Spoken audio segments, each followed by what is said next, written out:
Okay, good evening everybody. Welcome to this meeting of the Scrutiny Committee. For those out in the internet world, I'm Councillor David Howarth, Chair of the Scrutiny Committee, and we have committee members in the Civic Centre along with the necessary officer support. The meeting is being live streamed via YouTube and will also be available on the Council's website. Just some housekeeping for those of us in the Civic Centre. There are no fire drills expected this evening, but if the alarm does go off, please leave by the emergency exits at the back of the room and congregate on the car park. Could I ask you all to please turn mobile phones off and switch your microphones off when not speaking. Well, we don't actually have anybody on Microsoft Teams this evening as members of the committee, but for those members not on committee, please remain muted and indicate at the appropriate time when you would like to speak, and I will bring you in. We'll now move to the agenda, and the first item is apologies for absence.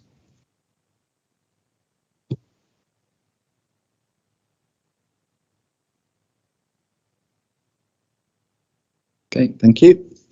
Can I give apologies to Councillor Thirlborn as well, please? Yeah, apologies from Councillor Thirlborn. Do we have any declarations of interest? No, in which case can I move on to item 3, which is the minutes of the meeting held on Tuesday the 11th of January 2022. Would somebody like to move those? Councillor Adams, thank you. Do we have a seconder? All agreed that those are a correct record? Yep, thank you. Just sign those.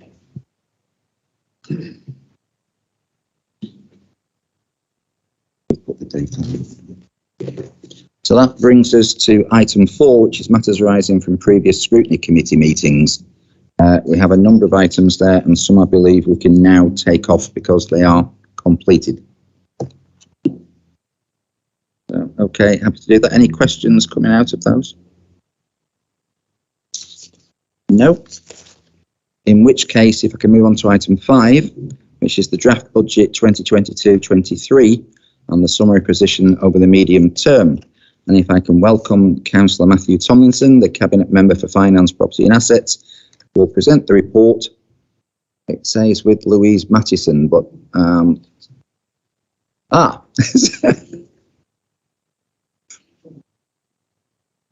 and welcome to the late Louise Mattison, Director of Finance. I'll let you at least take your coat off first. There was a meeting going on, so. I can't tell you how relieved I am, Chair. Although I was quite prepared to wing it as much as I could. I'm sure I feel much more comfortable with the Section 151 officer sat next to me. Right. So the Chief Executive has not only broken the coffee machine, but he's responsible for one of our guests being late as well. Right. Are you sitting comfortably? Then I will invite you to introduce the report. Thanks, Chair. So this is the draft of the report. It'll be going to Cabinet tomorrow and then on to full council for debate. I'm really pleased that the recommendations you see in the report are for a 1.99% increase in council tax with no cuts at all, and we'll be balancing the budgets. That means we're taking no money from the general reserve. And if you see on, I think it's page 5 of the report, just how the proposals that we're putting forward do build on our priorities, our corporate priorities.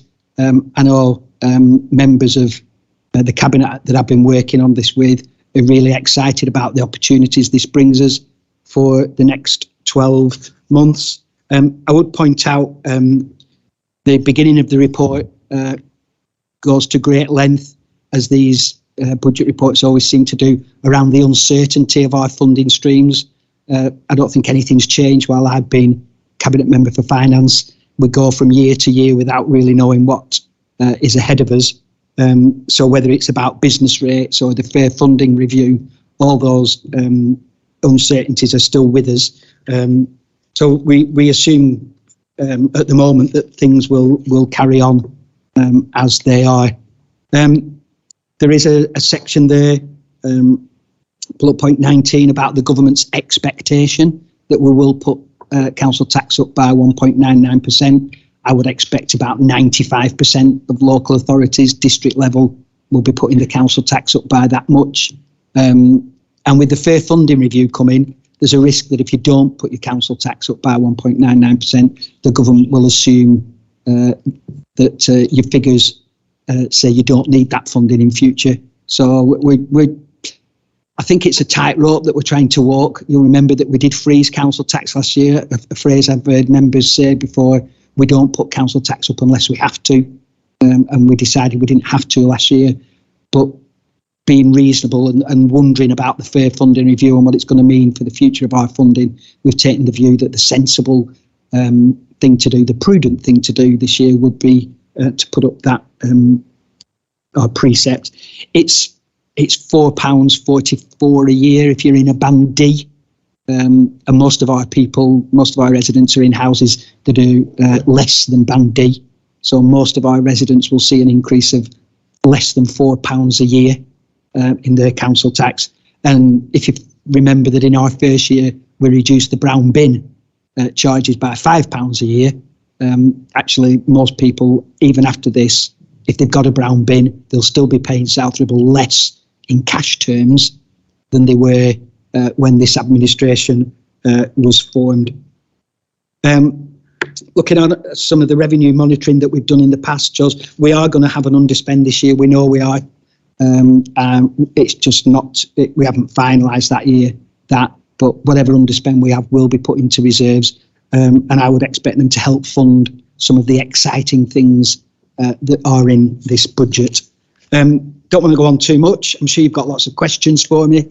That's a flavour of what we've got, and I would refer members to this brightly coloured one that tells you all the exciting things we've done last year and all the exciting things we want to do next year too. With that, back to you, Mr. Chairman. Okay, thank you. I was going to ask you to talk us through it, but I think you've just done that. So if I bring in Councillor Colin Coulton. Thank you, Chair. I think you more or less answered a lot of the points that I was going to make. We're going to make points around the 2.9% increase. Unfortunately, this is coming at a time when inflation is going to get to 7% and everybody's going to be strapped for cash, aren't they? Which obviously is really, really unfortunate. So the council is pretty cash rich at the moment, I think, aren't they? So is it absolutely necessary that we do put this council tax up by 1.9%? Interesting to hear we're cash rich, because I know a criticism from Councillor Bretherton is that we're spending the reserves too fast. So I think it's a balance to be had. We've consistently said, I said when I was in opposition, that we're holding too much in reserve, and we've reduced those reserves and we've invested them. What is it at now? Do you know? But the general reserve is the same. I think the whole council agreed that a general reserve of around 4 million, which is about a third of our annual spend, is about appropriate. And we've tried to keep it at around that, which is why I said at the beginning we're not taking any money out of the general reserve. But in other reserves, I think we've got 16. Holding earmarked reserves. Yeah, so in total, if you include the general reserve and then all the reserves we have for all the activities that we carry out as well, it's about 16 million. But that is down from what it was. But you talk about inflation, you're right, inflation is predicted to be 7%. Many would say that for most people, the experience of inflation will be worse than 7%. 4%. Because if your fuel bill is going up 20 or 30%, then that means household bills will be more significantly affected. But that means if we put up council tax by 1.99%, we're falling behind, because we're not even keeping, because we have inflation as well. When the council's trying to do things, we have our own fuel bills, for instance. We have to run vehicles, we have to pay staff. all that will be subject to that inflation and will cost us more. But we're saying we're not going to put it up 7% so that we stay level. We're only putting it up 2%. And in a way, that means in real terms, not in cash terms, but in real terms, we'll have less money to spend in the future. So it is a balancing act. Thank you.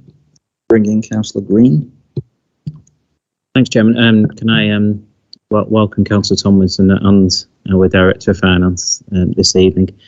I just want to pick you up on one point in terms of your introduction. So Councillor Tomlinson made the point which he's made previously, that the administration is now charging the residents of South Ribble less in tax than they were when they came into office. That isn't true. Council tax has risen. I know you're making a point about the brown bins, but would you agree with me that they are an optional charge for an extra service rather than a tax?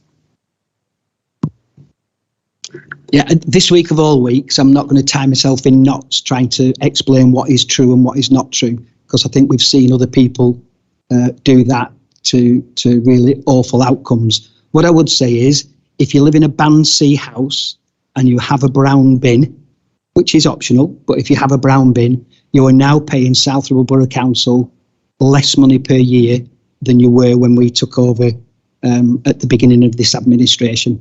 This is our third budget. The first one was a 1.99% increase. The second was a freeze, and the third was a 1.99% increase. Sorry, somebody's trying to contact me on Messenger. I'm just going to get rid of them. Sorry. You're never disconnected, are you? So council tax has indeed gone up, and I'm happy to say that is a fact.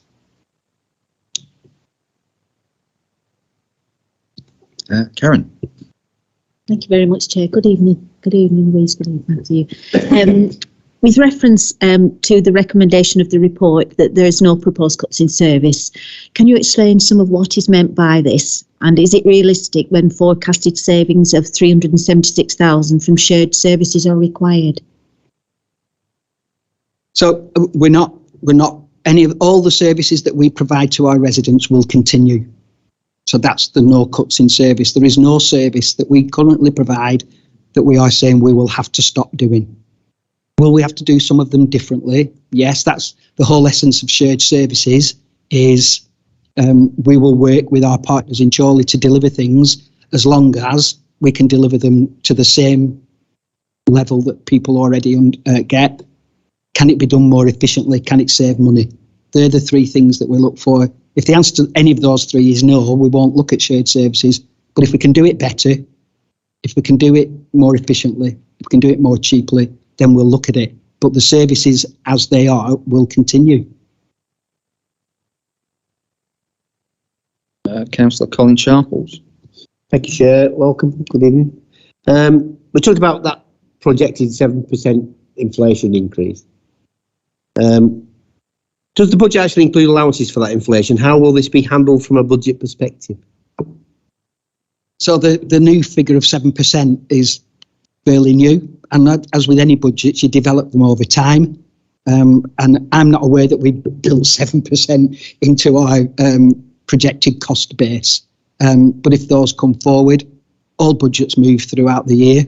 And if we're finding that we are experiencing greater costs, then those things will have to be addressed. But they are budgets, these things are not set in stone. This is our ambition for the next year. This is our projection. And as you know, every quarter I come here and say, oh, well, we thought it was going to be that figure, but actually it's this. And so we're going to have to review it. And I would expect if we're seeing all of our costs increase by 7%, then we'll have to do some fairly serious reviewing 6 months down the line to make sure, because we will have to come in close to the figures that we quote. And so if we're finding all our costs increase by 7%, maybe some of the things on here will have to be changed. But they're a budget for the next 12 months. Thank you, Chair. What will be the impact of the proposed increase in energy costs, and has this been factored into the budget? I think I kind of just answered that. I don't think if there's any more really. So So in relation to inflationary costs, we do try and break down the budget into various elements. So you'll see within the report, we've talked about pay inflation, and obviously pay is a significant part. And we've built in a 2% increase for that. We do reviews around energy, and we'll have built in a percentage from that. But I think even as we are writing the reports, you know, it's gone up, and there's been more kind of announcements in the media over the past few weeks. So we have built allowances in at various rates across various services and various cost types, and we just have to keep it under significant scrutiny. Michael? Thanks, Chairman. I trust that Councillor Tomlinson would welcome, as I'm sure the vast majority of residents in South Ribble would welcome, the council tax rebate, which is now being offered by the government to cover increased energy costs for households. But in terms of ourselves as a borough council, how will this work in practice, and what impact will it have financially for the council? Well, the announcement was only made, was it yesterday or the day before? And I'm not sure we have the details of that exactly. Perhaps someone more tuned in than me does. And just to say on that, we had I received an email today from the Director of Finance at the Department Levelling Up Housing and Communities, and they said that it was imminent. The details of how that would work would come through imminent, and it was hopeful that the wording would come through in time to be included on the annual billing. So we'll just it should be in the next few days. We should see how that will work. And, you know, I think there's a real job about communications around this. I don't know whether it's our responsibility or the government's, but to let people know you're having a rebate on your council tax of £150. That's not free money to go out and spend on Amazon or whatever it is. That is because your electricity bill is going to go up by significantly more than that. So you really need to put that to one side, because there is that danger that suddenly people, as we don't know how it's going to work. I don't know whether it's going to be, oh, there's a free month on your council tax, or whether it's going to be, we're going to phase it out over the year, who knows. But I think people really need to be aware that this rebate is specifically for when those big electricity bills start coming in. If I can bring in Colin Coulton twice. Thanks, Chair. Would it not be better to be spread out over the year? Because if they get it in a lump sum, they thought, oh, goodness, we've cracked it here. And, you know, what you're fearing would happen. So I think that when we get the guidance through, it will stipulate exactly how it's to be distributed. So we may have, you know, little discretion on that element, although there is a discretionary amount as well that's been announced. And again, we will get more guidance to say how that will have to be administered.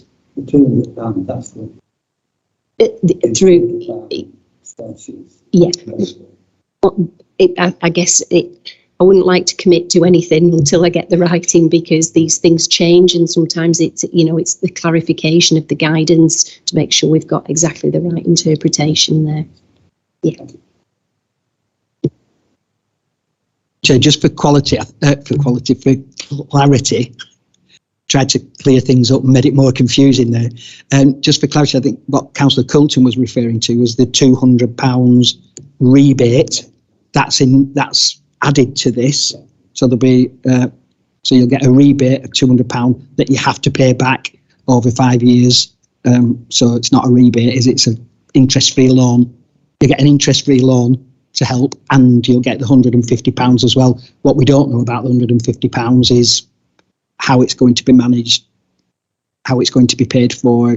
We just know it's going to happen. But as I say, it was announced just this week or last week. Could have been last week. Yeah. Let's bring Will in. Thank you, Chair. Yeah, just a quick one while we're talking about energy costs. As Cabinet member, do you feel that it's fair that residents are going to be hit hard by this while companies like BP are recording record profits? I try my best to stay out of national politics when I'm acting as a local councillor. I just point to what the French government has done last week as a great example of how to protect your residents and citizens. So what did they do?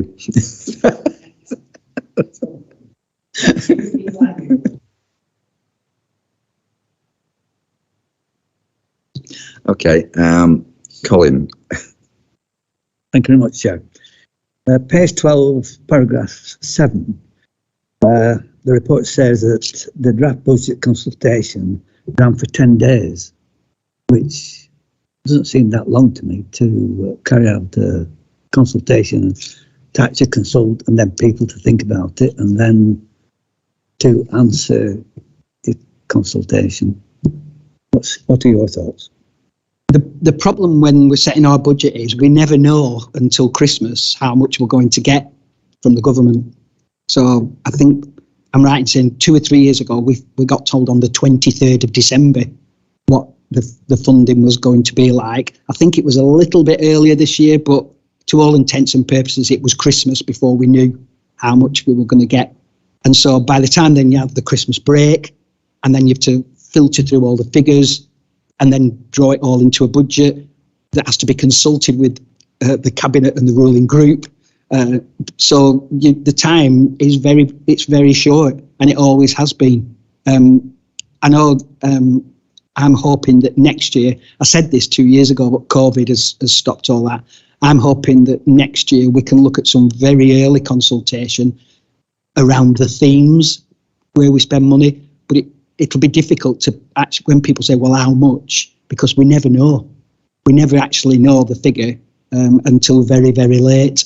So my ambition would be to consult earlier about where we spend money and why we spend it in places and get people's ideas. But under the current funding arrangements, we'll never be able to do it earlier on the actual amounts of money that we've got, because we don't find out until so late. And we had been hopeful that we would get a longer term settlement this year, as we had been hopeful last year, and it's just been a 1 year settlement. So go back several years, we did get a 4 year settlement, and although there was some variations when the numbers finally came out, they would be there or thereabouts and be able to plan with a little bit more certainty, which would help with consultation. But until we get the uncertainties addressed, which are in the report, so the fair funding review, certainty around how the business rates retention system will work in the future, and we get a longer term settlement, we're a bit kind of hamstrung, really. Will? Thank you, Chair. In relation to the consultation, were there any themes that came out from it, and have any of the responses from the consultation, have they influenced policy at all? So, because we only had such a short period of time, the consultation is still actually open. I think it's tomorrow that the consultation closes. So, if when you get home you feel you've not had the chance to have your say tonight, and you want to take part in the official consultation, go to the website and you'll find it there, and you can have your say there. But yeah, that's the narrow timescales we're still operating in. The consultation's still open. Even when we have the cabinet meeting tomorrow, the consultation will still be open. And if there are themes, we'll try and reflect those in the report that goes to full council in a fortnight. Fortnight. Okay, I've got a wry smile now, knowing who's asking this and who's answering it. But Julie. Good evening, Matthew. On page 17, paragraph 27, have you found that Brexit has impacted on you sourcing parts for your vehicles, our vehicles? And secondly, has the red tape associated with Brexit impacted on imports? Excuse me. It's really difficult to make. I would love to just jump in and say yes. It's really difficult to do that because of the pandemic as well. But undoubtedly, our cost of HGV drivers for our waste collection vehicles has skyrocketed because we're having to pay more, and one suggestion is that is because a lot of European drivers went home whilst Brexit and the pandemic was on and simply haven't come back. When I've been here talking about Word and Hall, we know that the price of timber has quadrupled as people have gone back to work. I think it's impossible to say, on most things, it's impossible to say that's because of Brexit and that's because of COVID. But I think on most things, it's possible to make an argument that it's a combination of the two. And have there been delays as well? I really don't know. I really don't know. I'm sure some of our people down at Moss Side will be able to answer that. Okay. But I'm not aware. Thank you. Okay, thank you. Karen? Thank you, Chair. My question is on page 19 and it concerns the disabled facilities grants. Increasing the administrative charge for the disabled facilities grant from 5% to 12.5%. Can you explain what will be the impact, who will pay the charge, and could you clarify whether disabled people will be required to pay more, or will there be less funds available for residents to apply for the grant? So there will be less funds because it will come out of the fund that we get from the county council. We previously charged 5%, which has been an outlier for a long time because virtually all the other district councils in Lancashire charged 12.5%.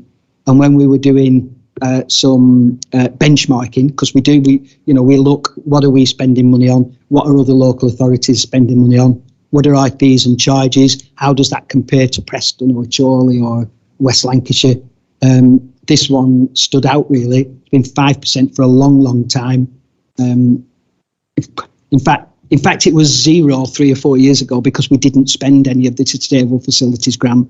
But this will ensure we can have a dedicated person in the building whose job it is to administer these funds, and it will come out of the total funding amount. That's where the 12.5% will come from. Colin Sharples. Thank you, Chair. Has an equality impact assessment been undertaken on the budget proposals? And if so, what was the outcome of the assessment? I can't give you a definite answer, but as far as I'm aware, we do them on all our reports. So I would be very, very surprised. I can't point to it in here because I haven't got the final page that goes at the end of it all. We do an impact assessment, and that will come out as part of the final budget papers that are considered by full council. That goes in there. That's why I haven't got it. Yeah. Will? Thank you, Chair. On page 17, paragraph 28, the government received 35,000 for Brexit. The council received 35,000 from the government for Brexit preparations. Has this money been used? And in terms of this budget, have we mitigated anywhere for the cost of Brexit? Thank you. We haven't used it as yet. It's still there in a reserve, but you can see there from the bullet points there has been an effect on this council, and there is an argument, I suppose, to say that that reserve should be used to fund these kind of things. At the moment, we've been able to absorb those known costs just through our normal budget procedures. But I guess it's 35,000. It's not. This is not big ticket stuff, really. In fact, there's an argument to say it's a token to give a district council 35,000. But the short answer to your question is it's still there as a reserve in the budget. Kath. Thank you, Chair. Page 20, under Thriving Communities, there's reference made to the mental health issues that have arisen from community conversations, but that's been challenged before by the Scrutiny Committee, but there was no evidence of that being.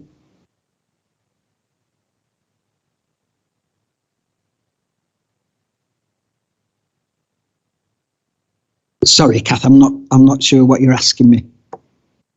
Well, the Scrutiny Committee has challenged the report, saying that the community conversation was raising issues about mental health for young people. And I think they asked for evidence of that. Okay, well, I shall refer that to our champion for mental health then. Obviously, this document tries to bring together a whole range of reports, and we take input from right across the council to build the report. If the committee aren't happy that some of the stuff in here is correct, I mean, in fairness, it was the leader who was sitting before us last time, and Right. I think it was over the corporate plan. And we did ask for the statement within that corporate plan on the community conversations to be qualified and quantified, because it didn't ring true with what some of us who attended the community conversations actually did or didn't see. But it's never been changed, and it's still the same statement, and it's still open to question. okay, well, I can see Darren scribbling away, and I'm sure we'll refer that back to the leader again. Michael? Yeah, thanks, Chairman. Can I take Councillor Tomlinson to page 21? So that's, I'm sure, something that you want to bring out as your investment priorities moving forward. And there's some laudable items in there, but there are some large sums of money which are allocated to some rather broad brush projects. And the question really is, when are we likely to see a bit more detail on what's being proposed that the funding will be spent on? And in real terms, what the difference that funding is likely to make for the communities across South Ribble. So could we have some more detail on the proposals and what you're hoping to achieve? Okay, well, I would expect a lot of the detail to be in the final report that goes to council, because you'll have the capital programme, which isn't in this report, and that will break down some of these figures. So the 2.379 million we're intending to spend improving parks and play areas will be broken down per play area. You'll be able to see that so you'll know exactly how much we want to spend on Moss Side, for instance, which I know you'll be particularly interested in. And the leisure centre stuff, 1.6 million. Again, we should be able to see where we intend to spend that money in the capital programme. Some of it, £200,000 to target fly tipping and grot spots, that won't be broken down, because I'm expecting that to be a reactive budget, so that it will just build some flexibility into the neighbourhoods team, so that if you're out and about in your area and you see a grot spot, you see some fly tipping, you can ring up, and we've got the ability then to just react to that more quickly. So the big stuff will be broken down in the capital programme. Some of these new pots that we're creating, we won't be able to do that until we actually come to spend it. The Boost Fund, for instance, we want to put a huge uplift in the amount of money that goes into the Boost Fund for the hubs to bid into. But until the hubs bid in, of course, we won't know what that's going to be spent on. We'll just know how much is in the pot. Could I just come in there on the grot spots, because grot spots aren't just sort of fly tipping and dumping stuff. We've got some grass verges on the entrance to our district centre in Penwitham, which have just been absolutely trashed by people parking all over them. We've got the contract to cut the grass, and there's not been any grass on those verges for we're down to bare stone. That's something that would certainly remove a grot spot in our area. So is that something that might be considered? I'm going to be very careful not to get involved in ward work here, Chairman. So, once the budget's been passed, the funding will be there, and I'm sure that we'll be able to work out some parameters within which people can bid. Grass verges, as you know, are a nightmare. Is it ours? Is it theirs? Is it someone else's? But the intention's there. Yeah, no, I do accept that, and it is the district centre. It just happens to be in my ward. But Julie. Thank you, Chair. Thank you, Chair. Staying with investment in priorities, do we have the staff capacity and resources to deliver such a large investment over the next year? And that's a really good question, and it's a question that I've been asking our senior leadership team for a couple of years. That is a task for the chief executive to sort. When we're pulling these budgets together, it's for the senior leadership team to see what's realistic And if we're asking for too much, to say, just, that's just not deliverable. And you'll see that some of the things that are in here, we're actually not going to do next year.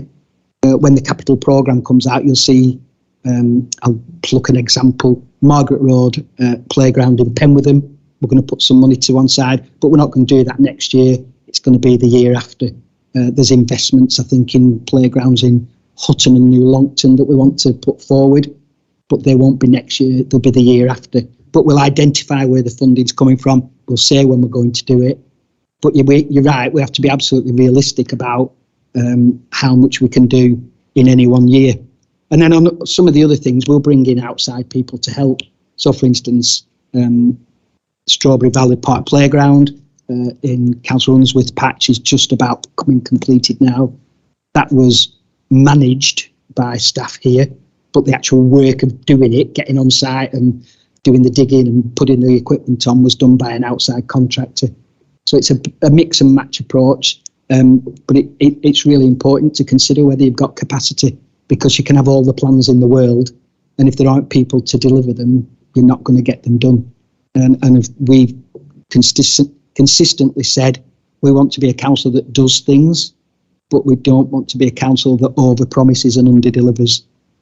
I know you mentioned at full council about Birch Avenue playground opposite Quick Save there, and you were going to replace. Sorry, Julie, is that right? have you got your microphone on? Yeah. Oh, sorry. Can you not hear me? Sorry. Is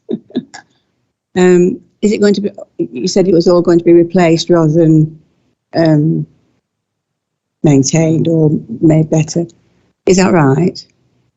Yeah, and again, at the risk of getting involved in void work, I think I did try to explain at full council why we wanted extra money, and I do know that Councillor Turner has taken great interest in this, and she's got the whole plans. But yeah, it will be a full, as far as I'm concerned now, a full replacement rather than just a refurbishment.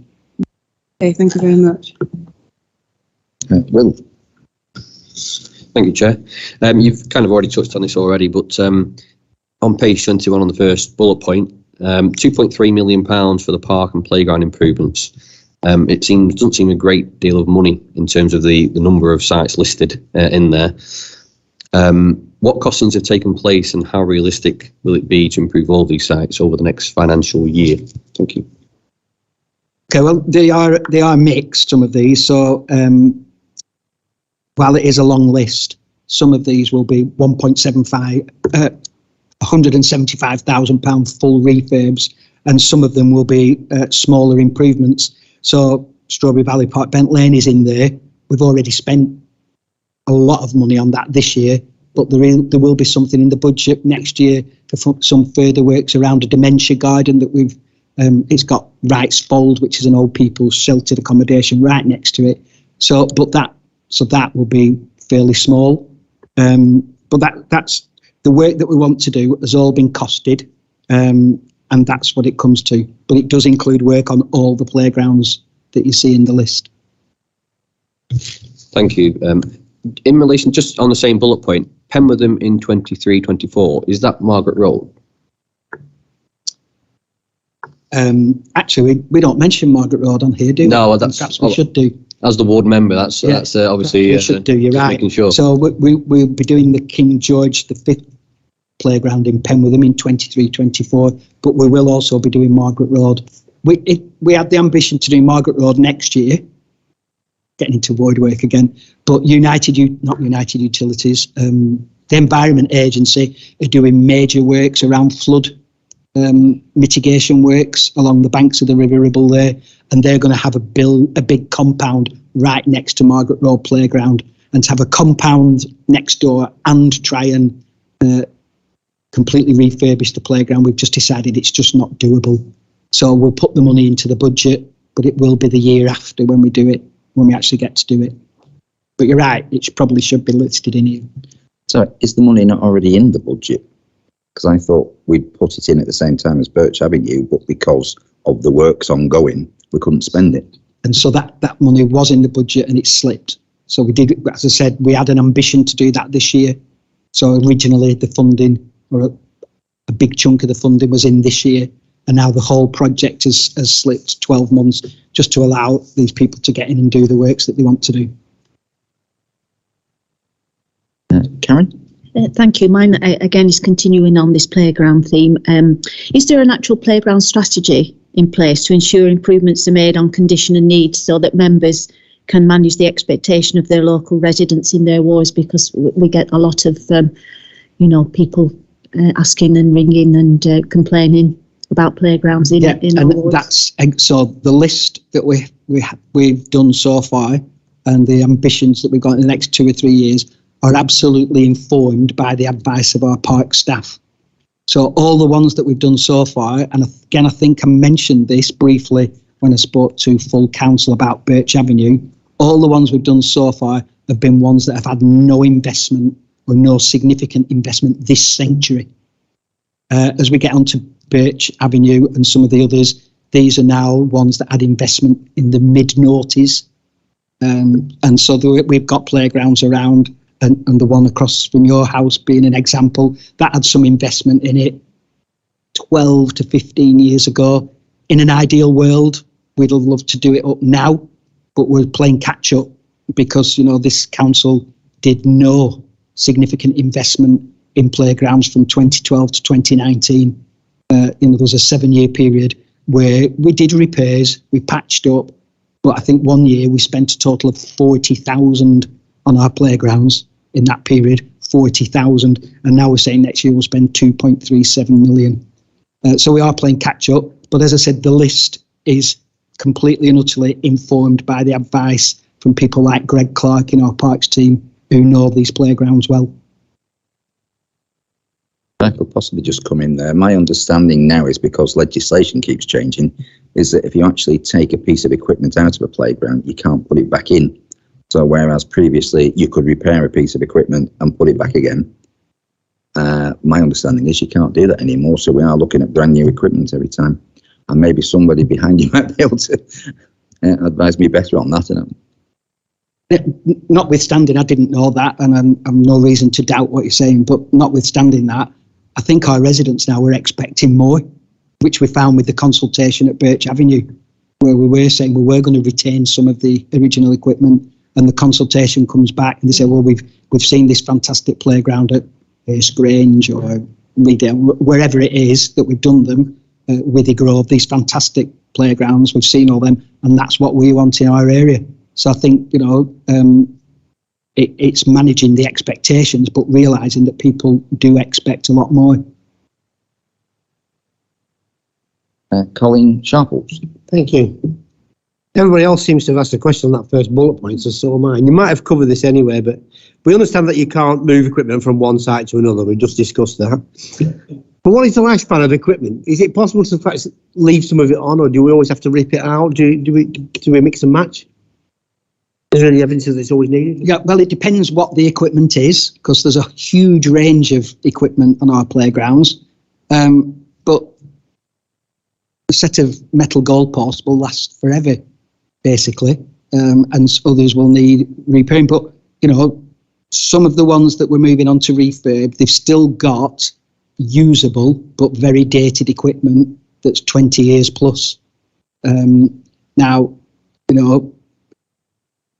my ideal long-term ambition would to say we have a complete rolling programme where we never again have a 7-year period where we stop investing in our playgrounds, so we can just do 2 a year or 3 a year, and then then if yours gets done, might be 20 years before it gets done again, but it will be in the list, and it should be planned because it's good finance as well as investing in our communities.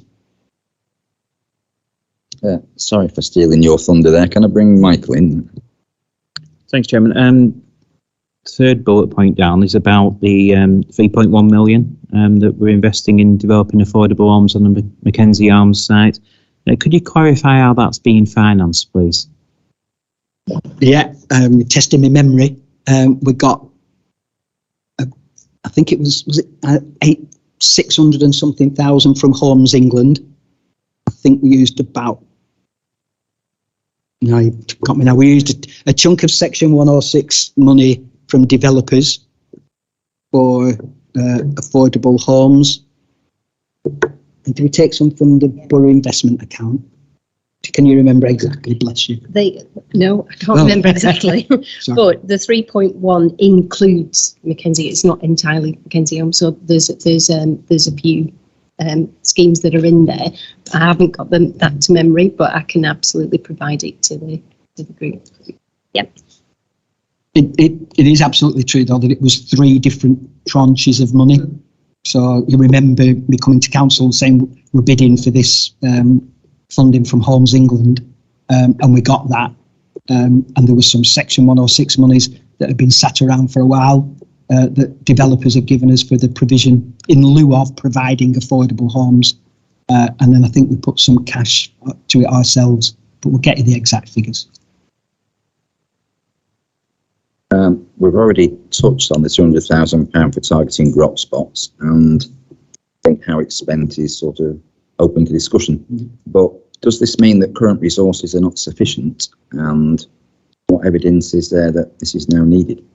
I think as the world has opened up and people have started getting out about a bit more, we had a not huge but a significant spike in fly tipping when the household waste recycling centres were closed.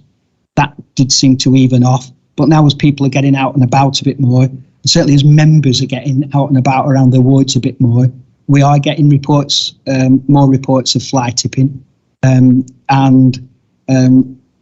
know Councillor Titherington, with his Love Where You Live hat on, is really keen if we can be reactive to. I'm not always an adherent to the broken window theory, but undoubtedly, if you keep a place looking nice, it does tend to stay nicer for longer. And it's something we've identified through talking to members of the Labour group in particular, that there was a wish that there would be a more reactive service, that it was easy to get hold of. And so that's what it's there for. Will? On the same page, now on the 8th bullet point, there's 200,000 for sports and community groups. How will this be spent? Will that allow those groups or clubs to bid for that money, or could you just clarify that, please? Thank you. So whilst we found that a lot of smaller sports and social clubs really struggled because of the pandemic, because the subs stopped coming in, people stopped playing the sports that they're there to provide. And certainly since we've helped 1 or 2 sports and social clubs, a lot more have come forward and said, here's a project that we want to do. Here's something that we'd like to move forward.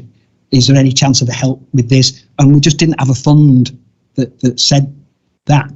So whilst we haven't worked out the criteria yet for this, I think the aspiration is that it will be a fund that clubs can bid into, come forward with plans that meet our corporate objectives. I would always say that as finance portfolio, there are our corporate objectives. This is what we're trying to achieve as a council. Show us how your sports club does that, and we'll talk to you. I mean, if I'm honest, it's not a big pot of money. It sounds nice when it's all one, but we all know probably of a sports club in our patch that could spend that on its own. But we'll try our best to help where we can. Colin Coulson. Thank you, Chair. Page 21, bullet point 9, talks about apprenticeships. And whilst it's really good that we have apprenticeships, great, I have a slight concern. Do we have enough staff capacity to give these young people a true apprenticeship, a true learning apprenticeship, or do they finish up actually just working in an office or whatever and doing a job? I feel quite strongly about this because when I was an apprentice at Leyland, which is a long time ago, I went in the training centre, apprentice training centre, and when I came out, I finished up working nights. I was doing a man's job for about a third of the wage. Well, I can reassure you that none of our apprentices work nights, at least. And all of our apprentices are on the same, that we don't pay anybody less than I nearly said national living wage, but it's not the national living wage. It's whatever the real living wage is called. So we don't have anybody on reduced rates. Even if there's 17, they get paid the full living wage. As far as capacity is concerned, yes, we do have capacity to take.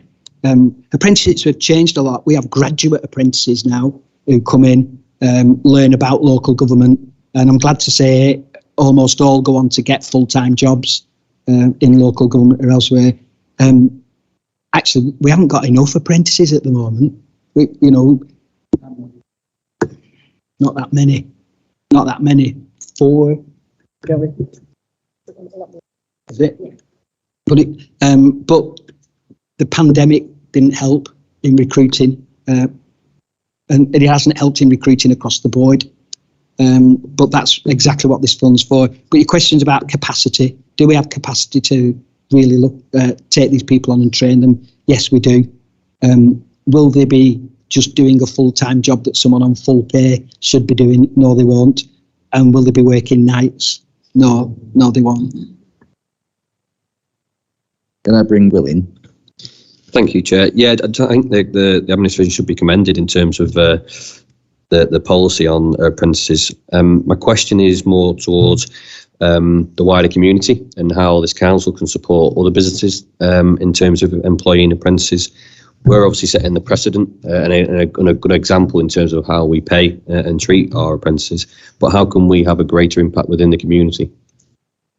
I'm not fully qualified to answer. I know we have the apprentice factory, which helps and facilitates local businesses around all that. I'm going to be really honest here and say I don't know the details of how that works. I merely know that it exists, but I'm sure somebody will be able to give you some more information about that outside the meeting. That I'm sure we can give it to all members. Julie. Thank you, Chair. Page 24, paragraph 50, shared services savings are mentioned. How are we as shared services being structured and managed to ensure we don't overload staff with work or that we don't achieve what's important for South Ribble? Okay, so the shared services agenda has moved on quite a bit. It would be wrong of me to say change is easy, because it's not. Change is always difficult, and it's more difficult for some people than others. And in my experience, it's about how you manage the change is almost as important as the change itself. But shared services isn't about just cutting staff and making people work harder. We talk about staff resilience. We had some as a result of the austerity agenda or cuts or whatever you want to call it, we had some tiny teams of people working in here. So our legal team was tiny, our HR team was tiny. And if somebody went on maternity or if someone left, you'd no one left to do the job. And when it came to recruitment, come and work for our legal team, it's a team of 2. There's no career progression to look forward to. There's no sense that this is a career. It's a stopgap job before you move on to someone else. And now through shared services, we're building teams of 5 or 6 people. So you can have a manager, an assistant lead, and then there is a sense that you're moving into a team where you could stay for quite a while. So it is about building that resilience, but it is also about working smarter. I think we've proved that we've never needed to pay 2 chief executives' salaries, because that kind of work can be spread and can, in the main, be done by one person. So I don't want people, and I hope people don't have the idea that shared services is just about cuts and making people work harder, because it's not. It's not. It's about working smarter. It's about working in teams. But on the same side, we do want to drive out efficiencies, and I think the shared service agenda has done that really well. Michael. Thanks, Chairman. On the same page 24, paragraph 49, there's a reference to 470,000 of potential net savings. How do you intend to bring those forward, and what will they mean in practice, please? So all senior managers have been tasked with going out and identifying savings, potential savings in their area, and they've been asked to group them into, I think it's, football's not started yet, has it? They've asked them to group them, I think it's into 3 categories. So ones that are easy to do and have little impact. I can't remember what we call the middle one, but the bottom was these might be difficult and actually they'll have a big impact. So we'll be there's a task now to go through all of those and identify which we can. It does say a total of 470,000. My crystal ball thinks those won't all be realised, but it is something, quite rightly, I think, that we've asked all managers to go out and do, and we'll go through those suggestions one by one and see which we want to implement and which we don't. And just to come back on that, thanks for that answer, but how many jobs are likely to be affected by that potential saving? I really don't know. It's a sum figure of a large number of suggestions. Now, some of those suggestions won't involve any job losses. It'll just be how you can work smarter or work more efficiently. It could even be saving energy costs. I haven't got the details of those. We still haven't made anyone compulsory redundant. I don't think we've ever made anyone, but we haven't, certainly in the last 3 years, made anyone compulsory redundant, and we've no intentions of doing so. No, the football hasn't started. I was trying to bring that screen up on my screen here. Colin Sharples. Thank you, Chair. My last point of interest question was about lifespan of equipment. I'm moving on to the Civic Centre now.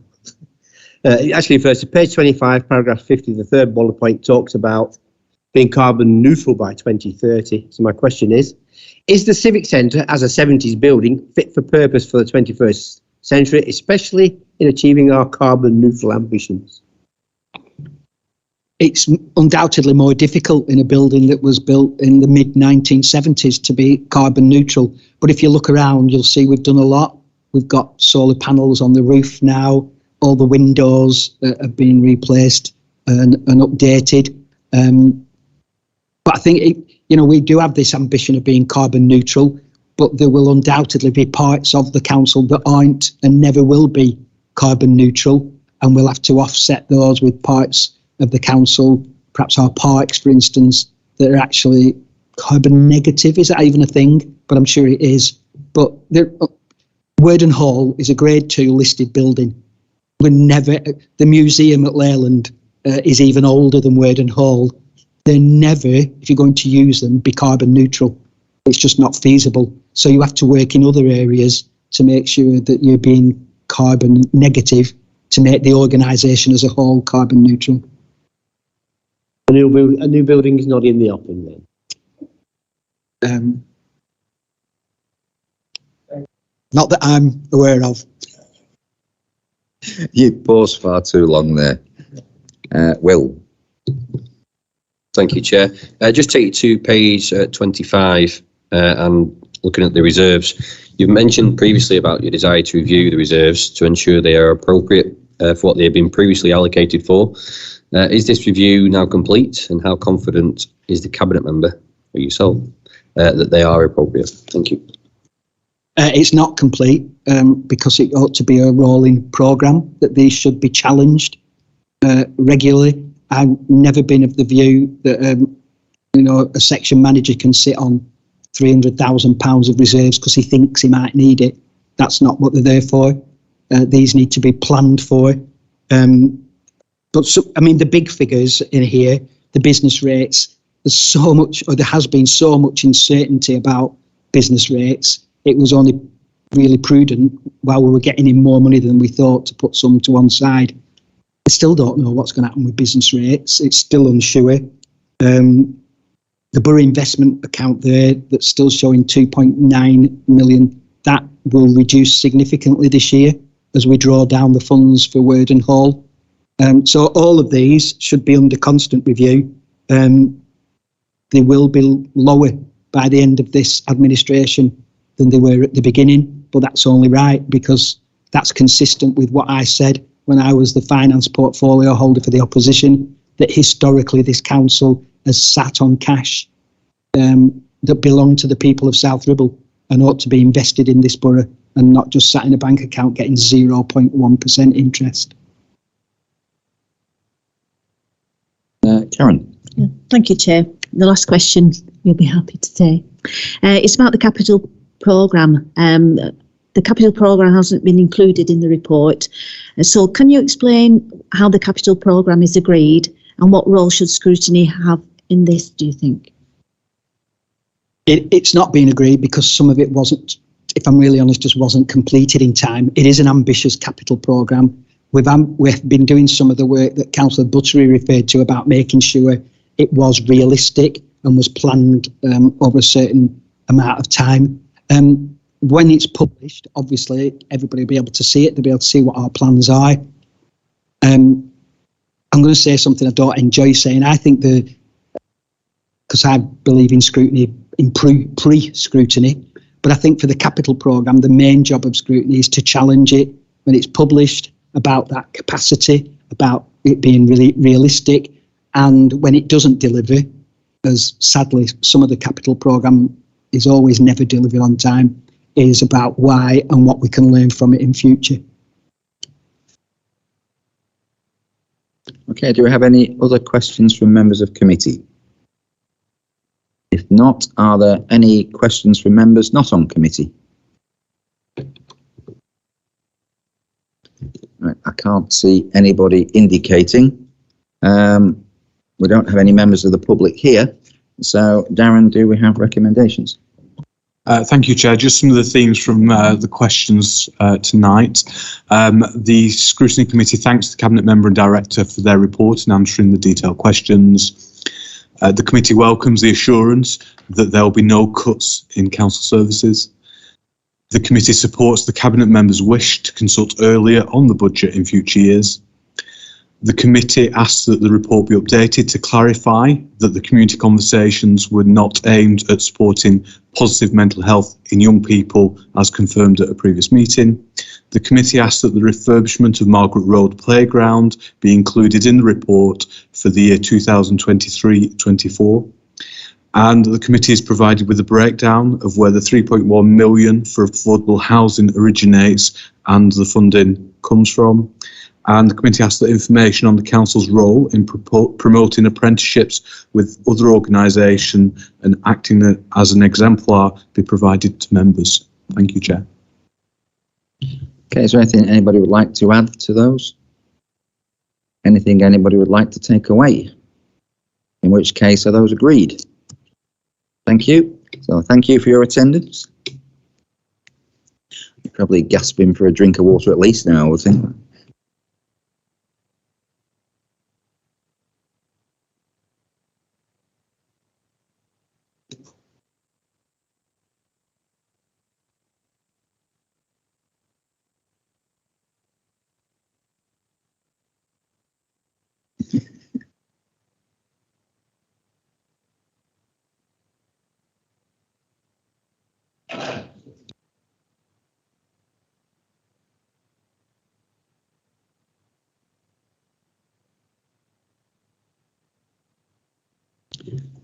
Right, item 6 is the update on South Ribble Leisure Limited. So if I could welcome Councillor Mick Titherington, the Deputy Leader and Cabinet Member for Health and Wellbeing.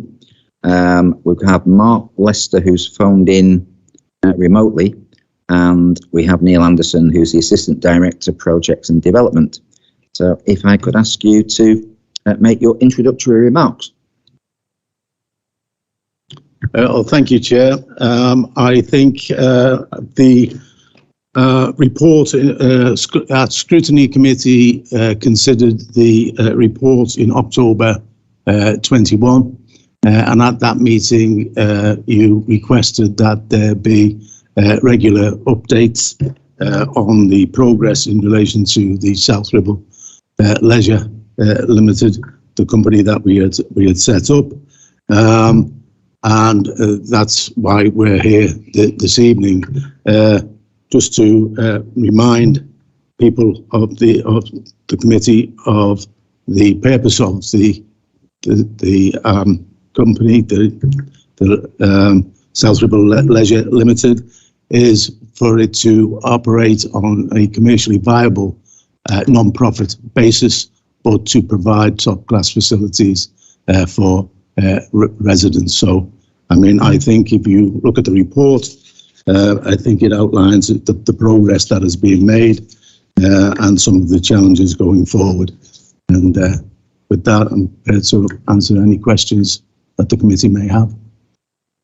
Okay, thank you. Well, the first question is, in future, could we actually have the report so it can be circulated with the rest of the agenda? Because that gives us time to consider it. And then if I could just ask a question on page 5 of the report, customer feedback, satisfaction and complaints. What mechanisms are there in place to gather continuous feedback from users? I think that is something that we will need to do on an ongoing basis. We need to record and survey users to ensure that we are getting the necessary feedback, so that if there are issues, then we can make improvements. I think in terms of the complaints that we do receive, or indeed the commendations, I mean, we do investigate them and respond to them as quickly as we possibly can. We do endeavour to ensure that we continually consider the pricing policy, so that we are able to sort of appeal to those people who may be, a cross-section of the community, and indeed, attract those people who may not be able to sort of access the facilities or private facilities. We are developing, as it says in the report, a number of different initiatives, including the leisure local. I mean, and the facilities have been, the leisure facilities, the company have been involved with the HAF programs and other programs, and we are seeking to develop, in terms of the HAF program, identify those children that are on free school meals, and hoping that we can sort of attract them and provide a facility whereby they can use our facility.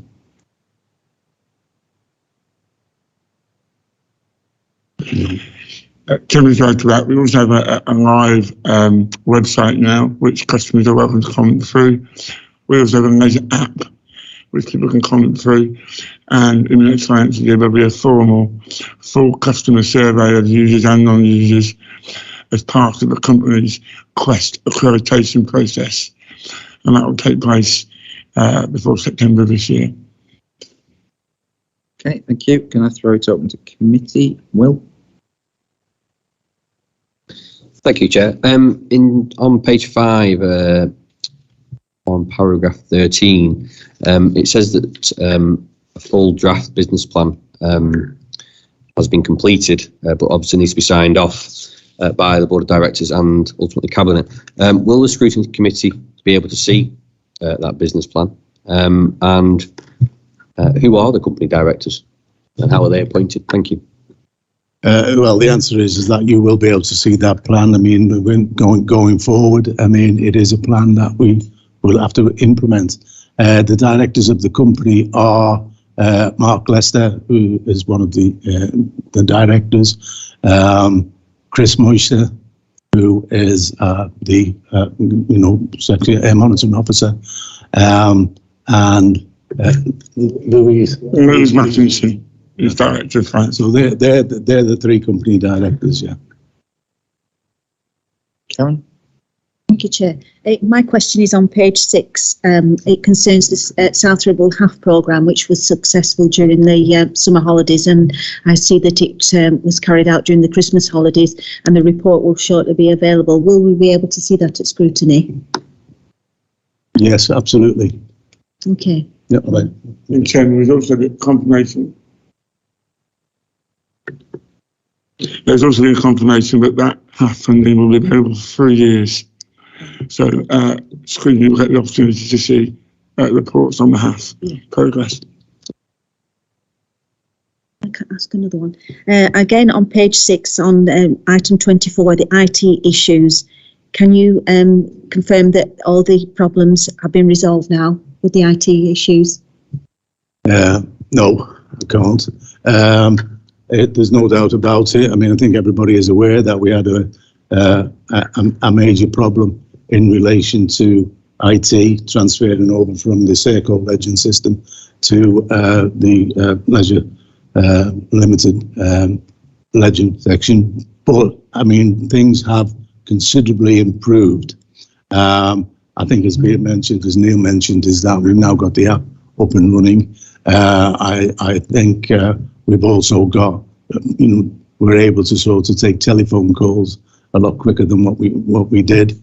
And so there has been a considerable improvement in it, but I think there is still room for further improvement.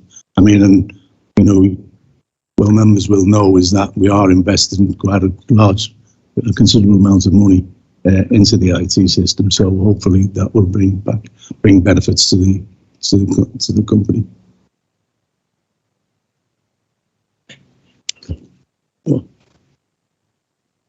Chairman, also I can confirm we're working closely with IT College about taking IT to the next stage.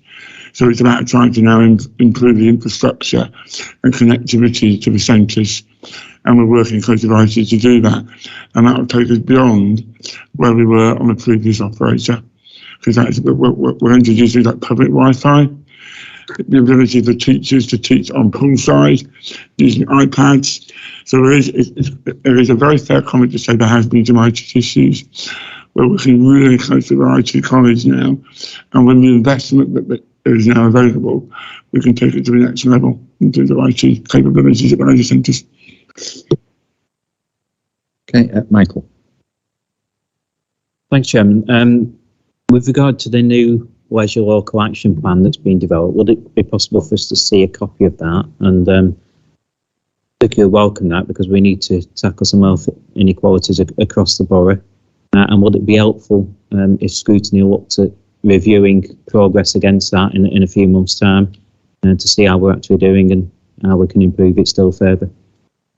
Yes, I mean, I think that's it is vitally important to our whole strategy is that we get that leisure local up.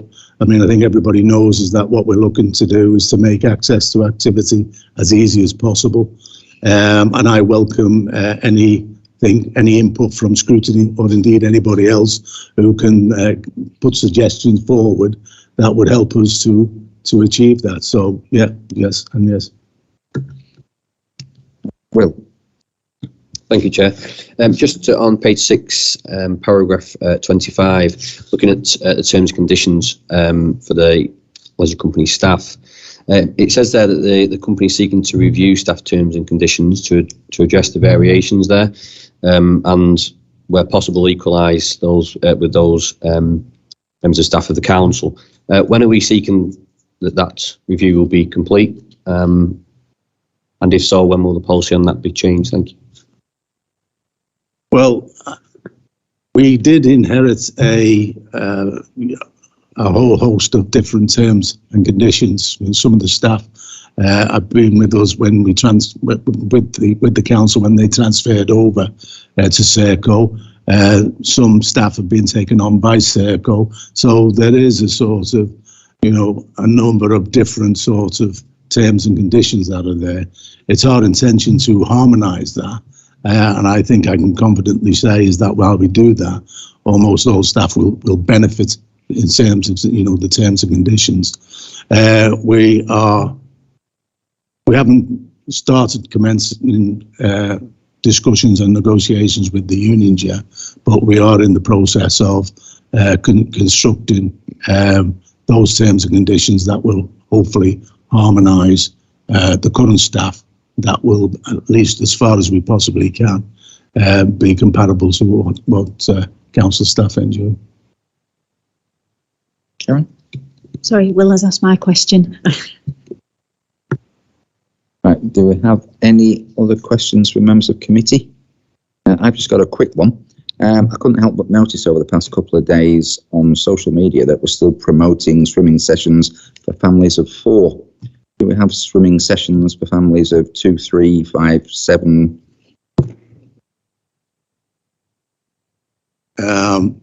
No, I think we're going to insist that everybody has a family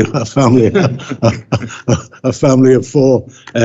No, well, we're not in the Republic of China yet, but I think that well, I mean, there are a number of different offers that we do make, and from time to time, you know, we do change them, and they're under constant review. I don't know about that particular one about 4, but I mean, you can sort of, if you've got a family of 2, 3, 4, 5, and 7, there will be an arrangement where you can take them and enjoy the facilities that are on offer. Good spot, Councillor Howard, I'll pick it up. Mine too are now both almost in the 30s, so it won't affect me, but it would have done some years ago. Any other questions from members of committee? No. Any questions from members not on committee?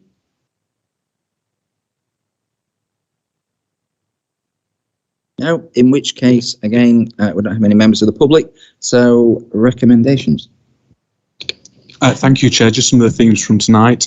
The committee thanks the Cabinet Member and Assistant Director for the detailed report and answering the committee's questions. The committee asks that future reports be circulated with the agenda to allow members time to consider the information provided. The committee looks forward to the Leisure Company Business Plan and the HAF evaluation being presented to the Scrutiny Committee. And finally, a progress report on the Leisure Local Action Plan be included in the next Leisure Company quarterly report. Thank you, Chair. Okay, thank you. Does anybody wish to add or remove anything? In which case, are we all happy with those? Thank you. Thank you for coming and presenting that. That now takes us to, yeah, go on.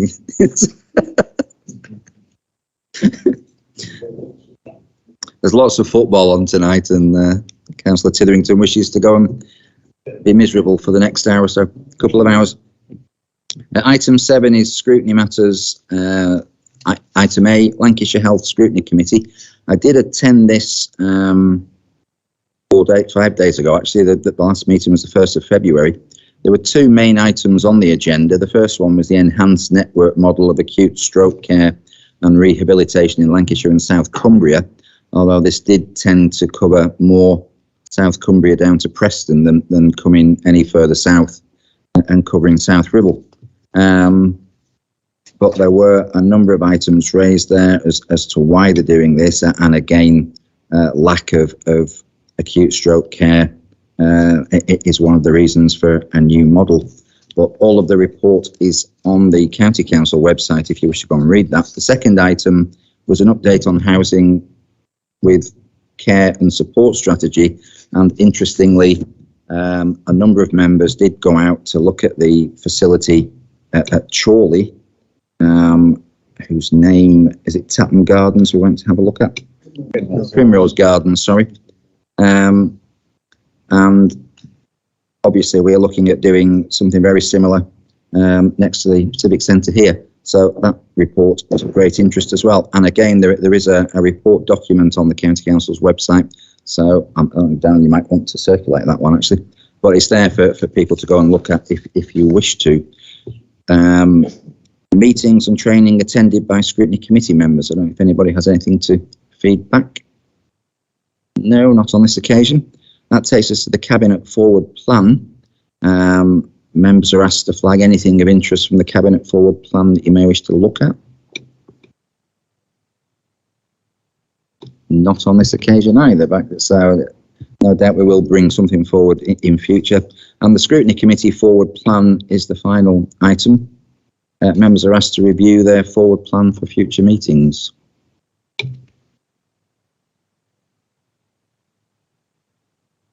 Right, again, I'm sure we'll find things to scrutinise in future. Prior to the meeting, we did actually discuss how we go about scrutinising the whole activity around COVID. So that is something we'll be looking at. We're looking at 2 half-day sessions on that, Karen. It might be of interest if we were to invite Andy Pratt, the Deputy Police Commissioner, to come and speak to us about road safety. Okay. I've got a site meeting with him next week. I can ask him in person on that very issue, actually. Unless there's anything else, I mean, I think that's a very valid question, because a number of us for some time have had great concerns about road safety, and the Lancashire Road Safety Partnership, in my opinion, has not been fit for purpose, and Andrew Snowden agrees with us on that one. So there have been some changes there, and Andy Pratt, as you say, is now chair of the Lancashire Road Safety Partnership. So yes, it would be useful to have a session with him. And unless there's anything else, that is the end of the meeting. So thank you for your attendance. Thank you for everybody who's been watching out there on the internet, and enjoy the rest of your evening.